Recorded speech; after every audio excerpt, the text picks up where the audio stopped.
ahoana marina tsy anaiky hatramin'ny farany ireo kandida.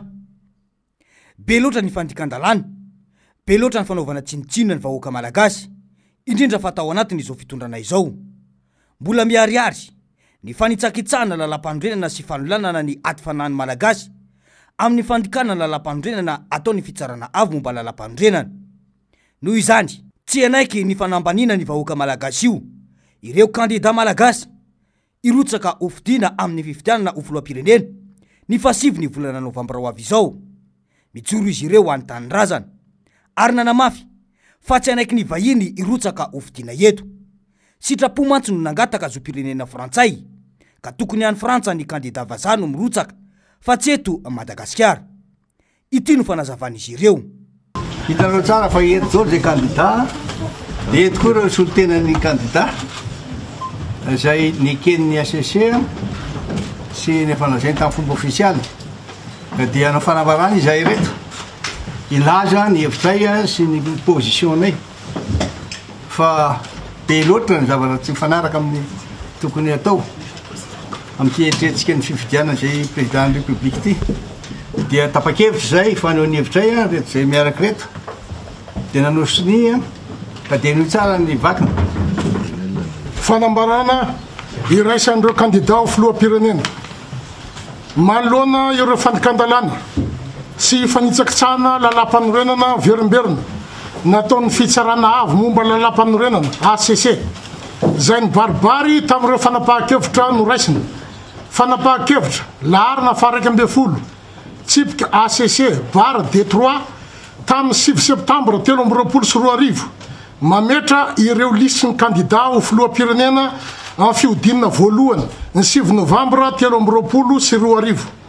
Fanapahan-kevitra laharana faha 12 tsipika ACC bara D3 tamin'ny 7 septambra 2024 mahakasika ny fahabangatoeran'ny filohan'ny republika, ny tsy fahafahan'ny filohan'ny Sénat, isahana ny andraikitry ny filoham-pirenena mpisolo-toerana sy ny fanendrena ny gouvernement ankehitriny, isahana ny asan'ny filoham-pirenena mpisolo-toerana.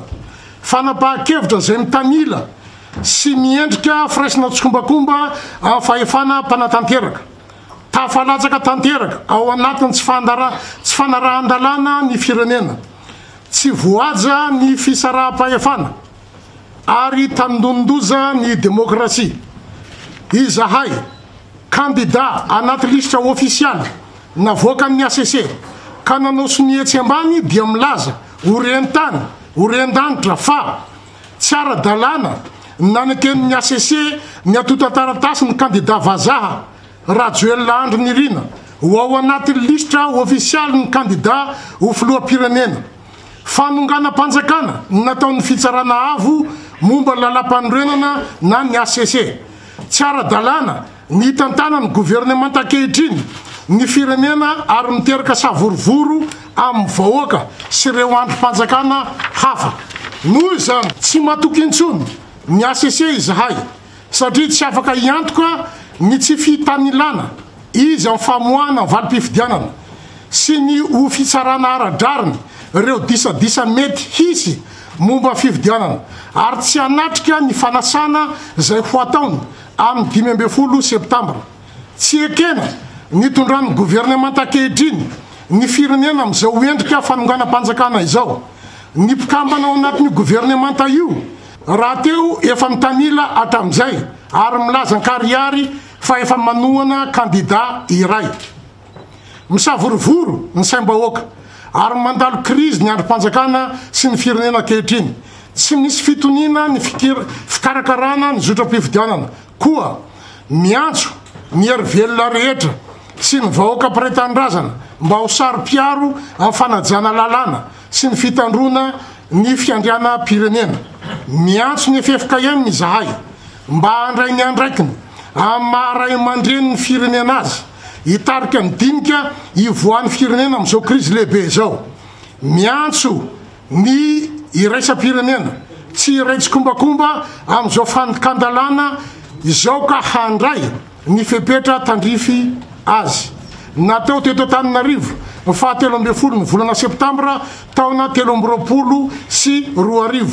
Sony Marc Ravalomanana, président national ny team, président Hera Jonar Mampianina, Taina Razafin-Joel, Augusta Parain, Ajo Andrena Narvelo, sy teny Randrena Soloniaiko, Jean-Jacques Ratsietson, Robella Andry, Roland Ratsiraka, Razafin-Rofa Jean Brunel. Iteraka voka-dratso ho an'ny firenena io fanekeny HCC ny firotsahany Rajoelina vazaha io eto amin'ny team Madagasikara ity. Mazava mantsy fa ireo zay mizaka zo-pirenena hafa ihany koa dia hiady sisika angataka ny firotsahako fidiana eto Madagasikara. Efa betsaka ireo teratany vahiny izay milaza fa mizaka zo-pirenena frantsay na double nationalité milaza fa te hirotsaka ofidiana eto Madagasikara. Noho izany zava-dehibe ny fijoroany ireo kandida malagasy miombon-kevitra mirahiny mampiseho fa any malagasy Madagasikara fa tsy any olona te hizaka zo-pirenena frantsay kanefa te hirotsaka ofidiana eto. Sitrapo no manahirana ny fotoanam-panjakana amin'izao fotoana.